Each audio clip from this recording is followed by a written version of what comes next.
What I'm going to talk about today is how hard it is to fight an oppression carried out through sexuality. Unlike the ways in which other populations are oppressed, women's oppression is unique in two ways. It is founded on the control of women as reproducers, so that children are under the control of men, and it operates through sexual control and domination. So it operates through our bodies in a way that other forms of oppression do not. Oppression through sexuality creates many unique problems for our fight for liberation. It's hard both to recognize the significance of male sexuality and how it controls our world, and I wrote about that in my last book, Penile Imperialism, trying to explain that. And it's hard for women to talk about sex when we've been so shamed and punished for doing so.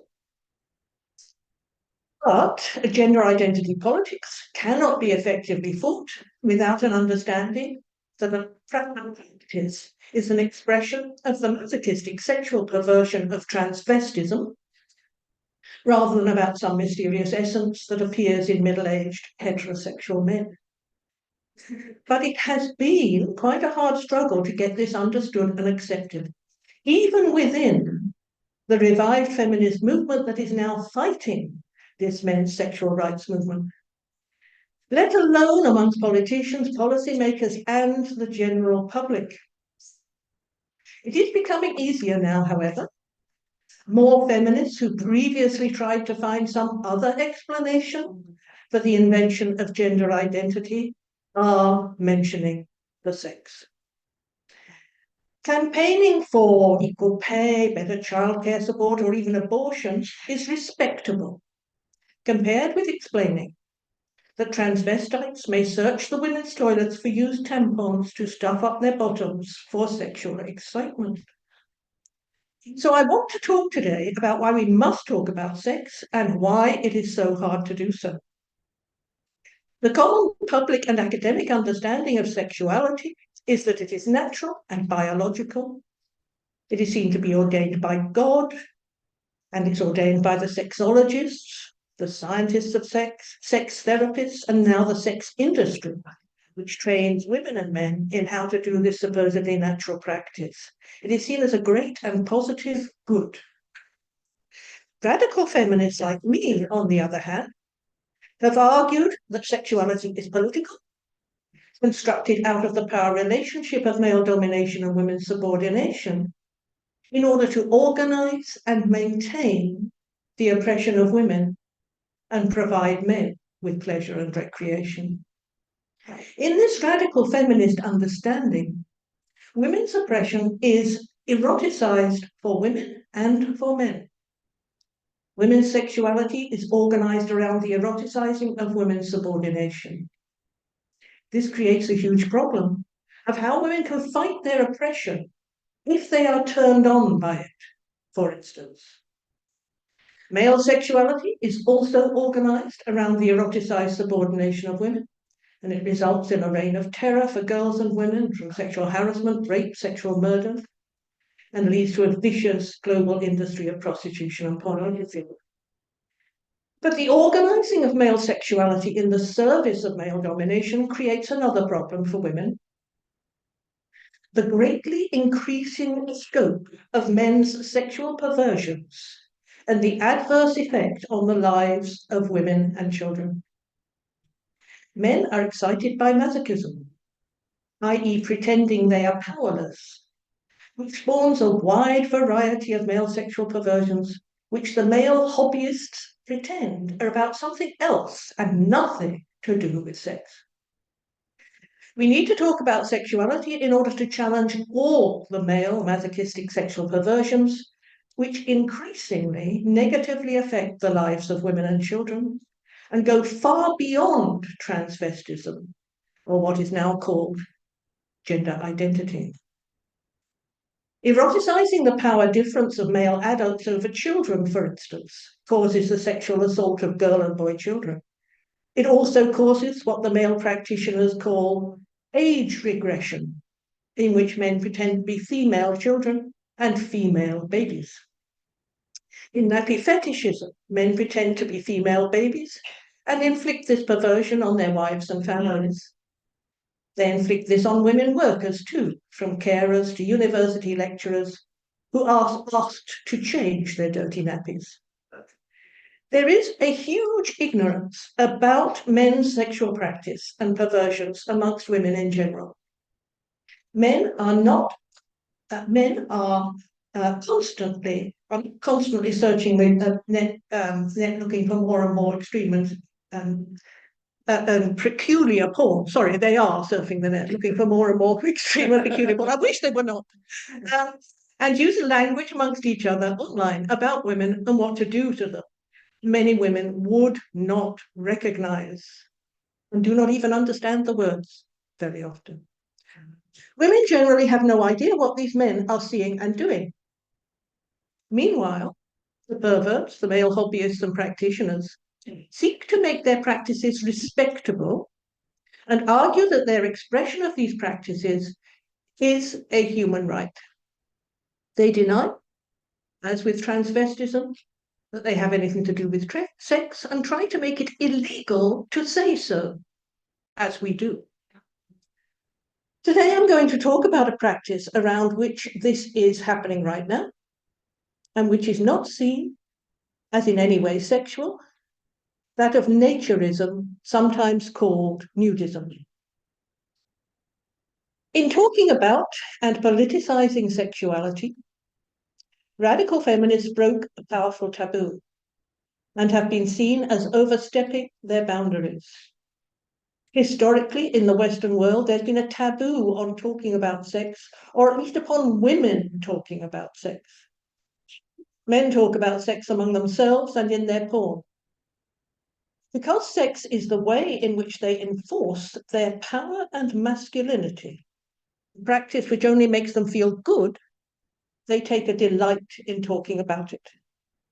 Women, on the other hand, are not supposed to talk about sex. It does not increase women's status to talk about being sexually used by men, because being sexually used degrades women and reduces their status.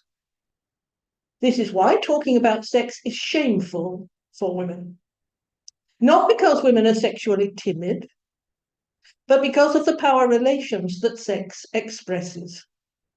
This may be called the double standard, and it still fundamentally exists. Sex gives power to men and removes power from women. This is what creates shame and makes it hard for women to talk about. Words about sex and women are freighted with shame, filth, and abuse. They are hard for women to use and hard for women to hear. And this is not because we are prudes. Indeed, the word prude should be inscribed on badges and worn with pride, because it means we will not accept men's sex right. The fact that sex means shame for women creates a huge problem for women in fighting the sexual violence that they suffer. Ordinary sexual use commonly degrades women, and of course, rape is worse. This was one of the first barriers women faced in the 1970s. Women had to come out and speak about being raped on panels, in the media, in books. We broke a taboo. Then women did that again about child sexual abuse. Women had to face the shame and degradation and express their rage. They had to take back their dignity, but it was hard. Women were not only shamed, they were consistently disbelieved, and that is still true. Then women spoke out from the late 70s about porn. I was one of those who set up the first anti-porn group in the UK in 1977. There were two problems here. The first was that women did not know what was in porn. And believe me, it was very tame compared with today. And you cannot fight what you do not know. The other was that many women felt ashamed because they were turned on by porn and felt that this made them complicit in their own oppression. It is hard to fight what turns you on. In relation to the first problem, women not knowing what was in porn, we created a display of porn to put up in the exhibition hall at a National Women's Liberation Conference. I think that was 1978. We had panels with photos from porn magazines. There wasn't really much apart from magazines in those days. One was just naked children.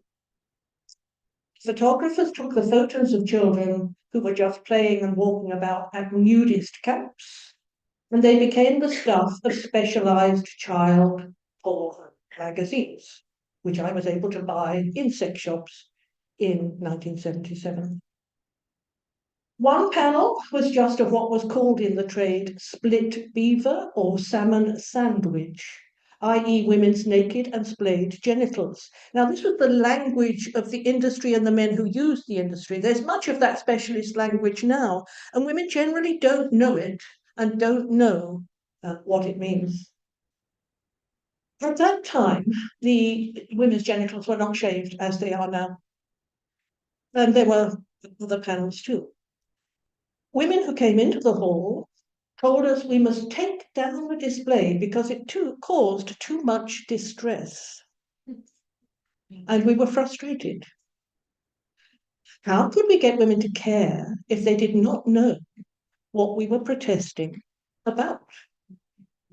But it is hard for women to look at their own degradation or that of children. You see, the way in which women's oppression in all of these ways is different from the oppression of other groups. It has these really, really significant differences. Another occasion on which I got in trouble for showing porn to women was in 1986, when I was teaching a summer school on the feminist course, The Changing Experience of Women, for the Open University. For my volunteer evening session, which we were expected to do, I showed the slideshow of New York Women Against Pornography. None of this would probably be seen as too distressing now. Included the photograph of women's legs in high-heel shoes sticking out of a meat grinder, for instance. Tame stuff.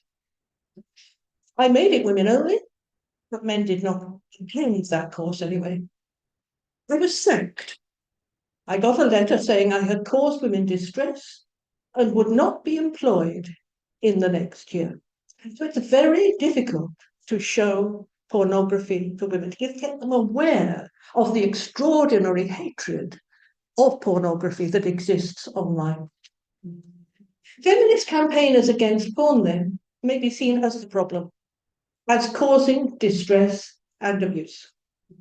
I sometimes feel, and made to feel perhaps, that when I talk about men's various forms of sexual violence, I am sending women a dirty postcard.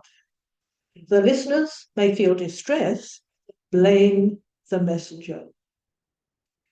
The other big problem with campaigning against porn is that women's sexuality is constructed around eroticizing their own subordination.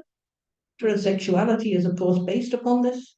Women who did not find masculinity, the behavior of male power over women, sexy, would find that orientation very difficult. But this means that it is possible for women to be sexually aroused by seeing the degradation of women in porn. And this is disturbing. How can women who are fierce campaigners against violence against women and pornography find these things exciting? But many do. We used to talk about the problem of women's masochistic responses and fantasies and hold workshops on the topic. We used to talk about how awful it was that women's impression was so ingrained that they could have a sexual response to the abuse of their sisters. This was profoundly undermining. But instead of this stopping us, we did consciousness raising on how to overcome and get rid of masochistic fantasies. We used to turn arousal into laughter. What had been laughed at by a room full of women does not usually have the same sexual hold over women thereafter. Laughter is a good disinfectant. We talked, and I used to teach, about how we needed new language. We are restricted to talking about sexual response as pleasure, even though women often feel profoundly disturbed, if not horrified, by sexual response to fantasies of themselves being abused, for instance. It was still called pleasure. He talked about perhaps using the word dysrotic instead of erotic to describe sexual responses that were undermining and which caused feelings of self-disgust. I used to talk about this in rooms full of 150 young women students, and they knew exactly what I meant, and you could see it on their faces.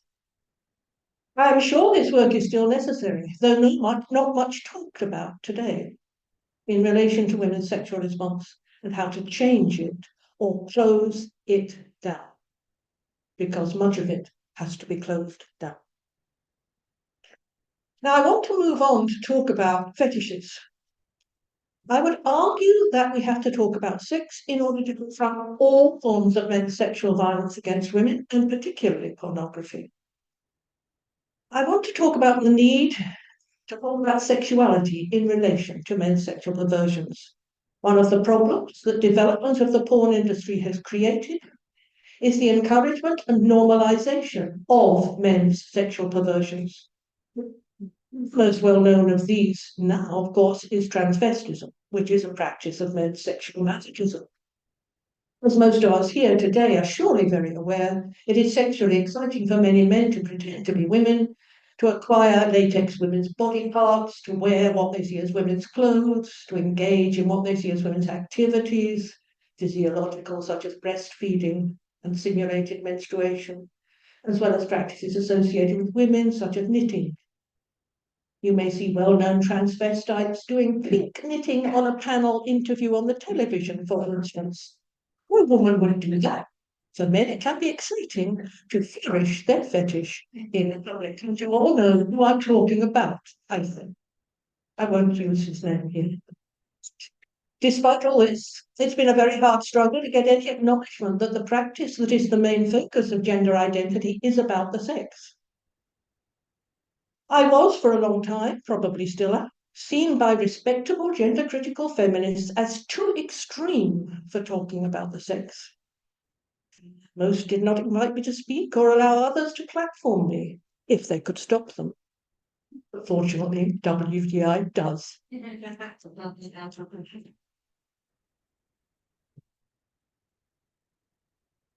The trans activists themselves tried to make it impossible to mention the sexual nature of their practice with threats and legal action. They promoted the absurd myth that men could somehow acquire an essence of womanhood, and this amazingly was widely believed. They said they were a special kind of person, a particular rights-bearing category of oppressed people that required protection in law and celebration by all elements of society. Presently, however, there are many communities of fetishists who are using the trans activist playbook. They set up pressure book groups. They pester politicians. They use the language of rights and pretend that they have nothing to do with sex. Thus, drag queens who perform for children say they are about gay rights. Naturists say that they are about liberation and body acceptance. Furries say that they are about good fun for all the family. The fetishist communities set up infrastructure to support their hobbies and their political demands. They include apparently scientific websites, conferences, pressure groups. Many of the practices are straightforwardly masochistic and consist of the eroticizing of power differences. The men pretend to be members of less powerful groups. Women, female babies and schoolgirls, animals, racially oppressed and indigenous peoples, people with disabilities. So far, ones who pretend to be women have won political acceptance, but the other practices are being increasingly normalized so that men may act them out in public with an audience. Today, I want to talk about a practice of men's sexual perversion whose sexual nature is completely hidden and never talked about. This is naturism. I'm not arguing here that all naturism has always been about the sex, although it may have been for the men involved. But certainly that seems to be the case now. Certainly, though, it seems to be the case now that naturism is mostly about the sex. The ideology of naturism states that it is liberating for everyone to be able to spend time indoors or outside with no clothes on. However, significant male sexual perversions are the basis for this practice. Naturism is in fact a way for men to engage in their sexual perversions in a socially acceptable fashion. There are two main perversions that are satisfied. One is flashing or indecent exposure, i.e. men get to expose their penises to women and children. There is an understanding that men should not get erections at naturist camps. Men talk about the difficulty of not doing this. Fascinating to read naturist literature. Now, the other version is voyeurism or scopophilia, both terms for the pleasure men gain from observing women naked or engaged in sexual acts. This perversion leads to peeping, to pornography, to upskirting, and so on. It is hugely important to men and seems, like other perversions, to be absent among women. For instance, women do not go out at night to find gaps in curtains so that they can peek through to look at men in states of undress. I don't think it's never been reported in the newspaper anyway. I experienced that several times when I was young. I had my wonderful cat Alice, who would alert me to the man looking through the curtain, which were a bit too short, and she would go, right? And I would rush out. I didn't call them. Men's indecent exposure and scopophilia have been partially decriminalised through the practice of men pretending to be men, going naked into women's changing rooms and showers. The normalisation of naturism, too, offers a massive opportunities to men to engage in these hobbies. The promotion of naturism and the commercialisation that is taking place at this time include demands to be accepted in public space. Naked ramblers demand to roam the countryside. Naked cyclists parade through cities and parks.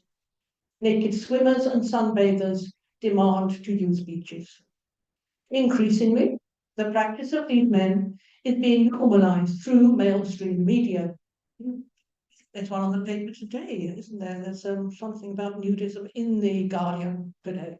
Big picture. There is no mention, however, that the existence of male domination means that there can be no equality in the practice.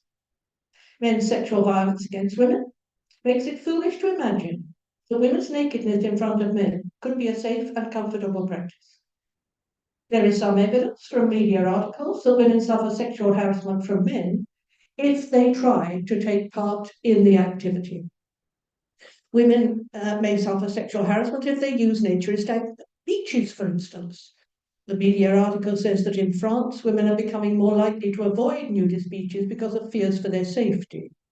They fear violence and having their photos taken and shared on social media for men to masturbate to. An article in a local Brighton newspaper carries women's complaints about the nude beach there. They said that men would come to sit near women, and the men would sometimes encircle the women and do what they called acting up. They said this was rough. If this is at all surprising, considering that women who are not naked are likely to be harassed by men, it should be assumed being naked would create greater risks. The campaign to normalise naturism does not mention these problems. The main British pressure group, British Naturism, is part of an international organisation. They demand more and more legal protections and public acceptance. They are even prepared to try to use the law to force any citizens who do not want to see their penises to shut up by using hate crime legislation. An illustration of how far they have gone and how confident they are in demanding their supposed rights is the coverage of their campaign in a piece on BBC Radio 4 in 2020. The director of British Naturism argued that it should be seen as a hate crime if anyone asked a naturist to put clothes on. For instance, a mother in the park who asked a man to cover his penis in front of her children be accused, if they were successful here, of a hate crime. It's fascinating, isn't it, when you put together the ways in which all of the emergence of the perversions is it more and more shutting up women and affecting their rights. It's really, really interesting. So argued that naturism should be recognized as a protected characteristic, e.g., the exercise of a philosophical belief. It's hard to see, isn't it? Because it does actually involve the flashing of an organ. However, that's what they're arguing for, and it's obviously international because there's international organizations to do this. The naturist activists are generally men. The British Naturism website regularly carries pieces about the difficulty of getting women to join their organization. Surprise, surprise. The Naturist Action Group website, for instance, explains that men will have to work hard to get the women in their lives interested and offers persuasive strategies to try out, which they call a crib sheet, so the men can learn how to put pressure on their partners. This is for all the guys we regularly see at events in clubs and on the forum who have a wife, partner, girlfriend, fiance who finds it a challenge to share their interest in naturism, or perhaps just needs a little persuasion. The suggestions include telling the women that clothes can be kept on for many activities and that they do not immediately have to go naked, but little by little, or that a woman already involved can act as a buddy to the reluctant girlfriend, which, you know, it reminds me of the way women are induced into prostitution in some respects. That's quite interesting. An example of the way in which the practice is being normalised and women recruited is the appearance of a female volunteer for British Naturism, who was used by the male-run organisation to spruik for female members for a couple of years. On the UK radio programme Woman's Self, a headline in 2021 was "Naked Rambling, there's a feeling of freedom." So why do so few women take it up, you have to ask? The description of the programme is as follows. Bill Price, a volunteer for British Naturism and head of the Women in Naturism campaign, tells Woman's Hour that walking in the bath with other people can be the most liberating, confidence-building and joyous of experiences. Hyperbole there, I think. The normalisation of naturism has been greatly aided by the development of considerable industry, which provides holidays and venues directed at nudists. The industry is apparently becoming seriously profitable. Swimming pools and restaurants offer nudist nights, for instance. Naturism is promoted in the Guardian newspaper to be a wonderful and fulfilling practice, but one article suggests that it might be different for women. In the series A New Start After 60, in which the newspaper features people who start new jobs or hobbies later in life, it featured a man who became a naturist at 75. His wife refused to join him in this pursuit, but had to suffer nonetheless. Apparently, at their late life wedding, the man and most of the guests and celebrants were naked. That must have been distressing for his wife, but she just had to put up with it because she refused to be naked. And naturism offered the sexual pleasures of being able to look at naked women and show them his penis, whilst his embarrassed and reluctant wife looked on. A good example of the difference between the meaning of naturism for women and men is that naked cleaning companies exist, several in the part of the UK where I live. They advertise for women to work for them because they supply naked women to men to do the cleaning, and probably much more. It is likely to be a legal way to advertise prostitution. There are no cleaning companies that employ men who are prepared to do naked cleaning for women. It is very clearly about men's voyeurism and the humiliation of women. One problem associated with naturism, which makes it look less like good, clean fun for all the family, is how to keep the children in the so-called naturist community safe. Protection of children is a problem, both in their own homes, their naturist homes, and I've had women tell me about some of these problems, their naturist families, and at naturist events.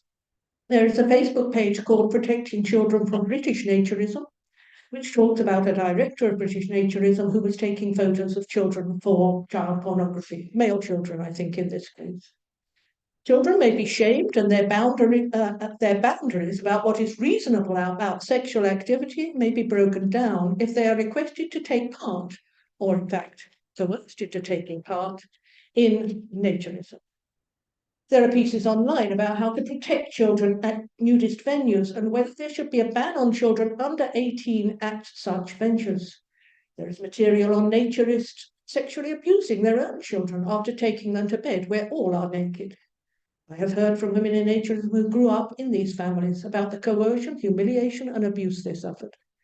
There needs to be serious discussion about how naturism relates to child sexual abuse and how to safeguard children. This is not yet a public discussion, though there is plenty of chatter about it online. Transvestism and naturism are two forms of male sexual perversion that are represented as something that has nothing to do with sex. In both cases, we have to be prepared to talk about the sex if we want to end these practices, even if this makes us unpopular. Thank you.